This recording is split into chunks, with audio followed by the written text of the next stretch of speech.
Hi, this video is a part of a series of videos covering the policies and guidelines, helping hands policies and guidelines, primarily referring to delinquencies of residents. So in the previous video we covered rent delinquency, and now we're going to look at unemployment and employment acquisition, and maybe the drug testing policy we'll maybe do that separately. So, all right, here we go. Again, remember, we're just, you've got this in your resident handbook, and we are reading through this together. So what are our policies concerning unemployment and employment acquisition? All right, so starting with a new resident. Okay, so residents may or may not come, or may come to us with or without a job. It varies. But a new resident, upon entering Helping Hands, I'm reading, the new resident will be required to create a progress plan during the initial meeting with the family care manager. Progress plans are explained elsewhere, and that should be family care specialist. I'm just catching that. This meeting will be scheduled immediately after orientation. Okay, that's what, if you're watching this video, that's most likely what you are doing. You're having orientation. This meeting will be scheduled immediately after orientation is completed. If employment is needed, the progress plan will include an employment acquisition plan. Okay, we're talking about new residents. Also, the resident will be required to openly communicate any background work experience that they have, and they will also be assisted in creating a resume if needed, either by the family care specialist, resource specialist, or maybe even with career resource places. So that's a new resident, assuming, again, if they do not have a job. If they have a job, that's a different scenario. So unemployed residents, whether they're new or they've lost their job since they've been with us. So during each scheduled meeting with the family care specialist, the resident will need to present proof and progress of submitted applications. Okay, so again, this applies to new residents or residents, current residents who do not have a job. They have to demonstrate, again, due diligence in acquiring a job. So how's that done? They're going to give proof of applying, and they're going to communicate progress or lack of it, this occurring.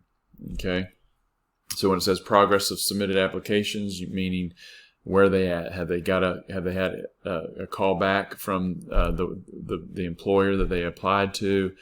Is there a second interview? Does it look promising? Did it, they say they're not going to hire you, or whatever. Those are the type of things that we're looking for. Report on the progress. So there could be in-person application submissions, and there could be online ones. So what do we look? How are you going to prove that you're applying? Okay.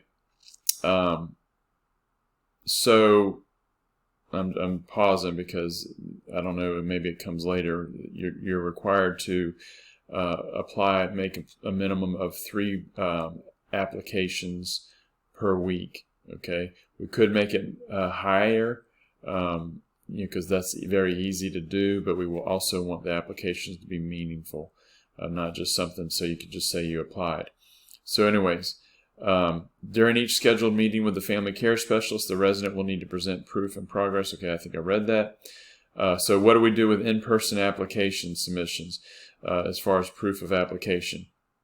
The resident must keep track of the day and time they submitted the in-person application, and then provide the information to the family care specialist along with a picture of the application in a way that shows the name of the business and the resident's signature on the application. Okay, so the family care specialist will keep a employment acquisition log, and these things will be submitted in it.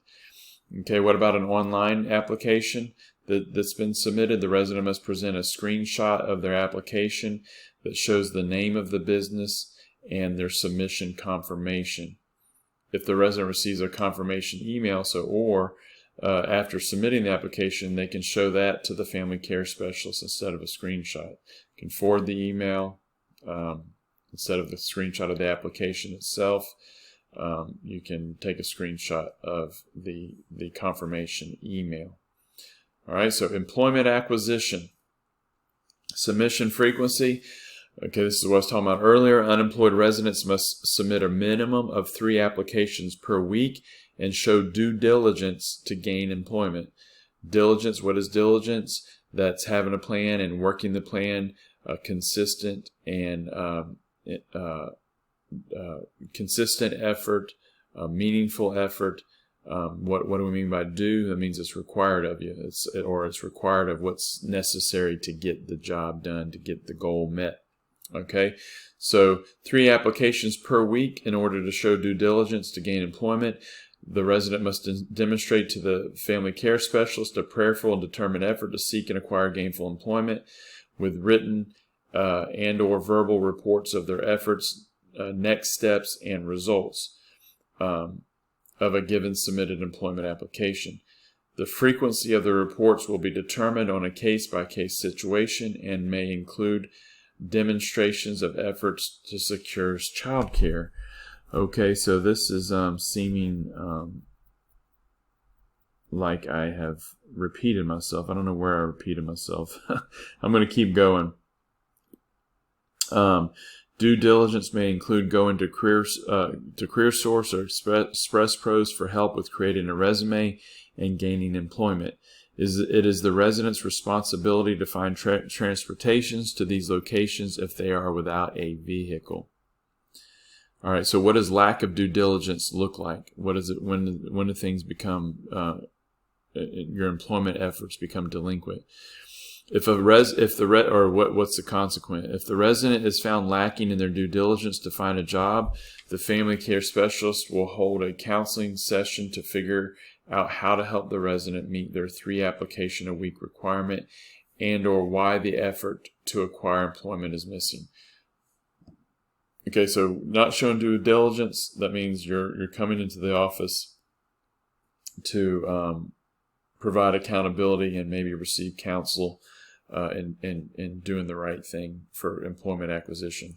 Number 2, if the resident fails to follow through with a plan to troubleshoot their lack of due diligence, a meeting with the family care specialist and executive director will be held.